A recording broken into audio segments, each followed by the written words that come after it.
Well, you get to head out to that Illinois swing now. I'm looking forward to Chicago. Chicago's always a nice trip.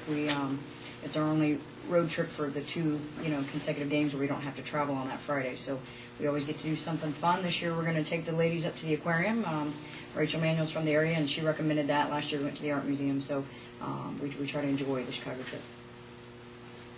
Talk about playing the Flames. What do they bring? What have you seen from their squad? They're extremely athletic. They're playing well. They beat Butler last night by 5 and played a very tight game with Valpo, their first conference game. Very diversified scoring. They got posts that can score, guards that can score. I just think they're a very solid team. So we're going to have to definitely take care of the ball and make sure we execute.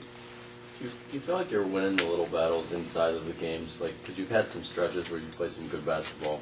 And obviously you're a little bit undermanned numbers-wise. Do you feel like you guys are making those strides? I actually appreciate that question. I think we are. I think we're making some huge strides right now. I think that, I think to the average person that's not coming to the games and really following it, it might, look funny that we're 0-13 and I'm sitting here saying I'm happy with our performance this week. But I really am. I thought we played a great game versus Milwaukee. I thought we came out and really kind of took Green Bay by surprise a little bit there, and their coaches, congratulated us on our effort, that was a great effort and we played hard and that we're going to continue to get better. And I think, that's all that I can do, is keep asking our ladies to give us the best they have. And I think this week we saw the best that we have right now. And, now we have to just keep chipping away and get a little bit better. So. You talked last night, the last two games here, you've actually taken the lead and then they've gotten tentative.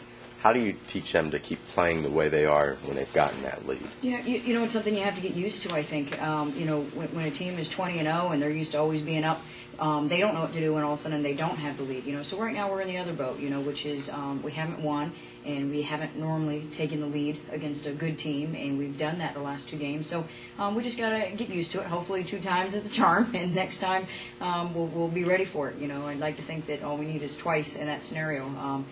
I think what I can do as a coach is maybe try our best to get them in that practice scenario as well. It's really hard to recreate the same intensity and adrenaline, but maybe we need to start putting them up and try and hang on to the lead versus being down and fight back. We've done a lot of being down and fighting back because that was the scenarios we were in.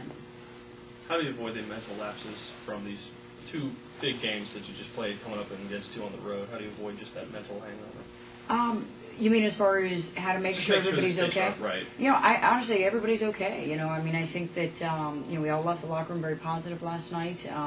I think that it's an everyday task. I don't think it's one thing, that I can hang my hat on. I think it's about my staff and I always communicating, making sure we're on the same page, and then we communicate that same message through the team and the managers and the athletic trainer, and just make sure we're all here for the right reasons. And I truly believe everybody this year is here for the right reason. We all want to win. We all want to continue to get better. We all have a lot of pride. And we believe in the team philosophy. So, I think that that's just could be 10 little things we're doing every day that we might not even be aware of, and some intentionally that we're talking about. So I feel good about that and the positiveness that's going on in our locker room. Anything else for Coach? Since we won't see you, can you give us a little pre-thing on Loyola? Sure. I really haven't watched that much film. I've only seen 1 game on them so far. They're actually having a very, very good year. New coach. He was the second assistant last year and took over when they let Shannon go, and they're playing extremely well in the non-conference. They're very athletic, quick. That was something that caught us by surprise up at their place last year. We think both of these games are going to be very well fought, very competitive. But I'm excited because right now the way we're playing, I think we just got to go out and give 40 minutes. And if we can have 40 minutes, I think we can get home, bring a W home, which would be nice for everybody.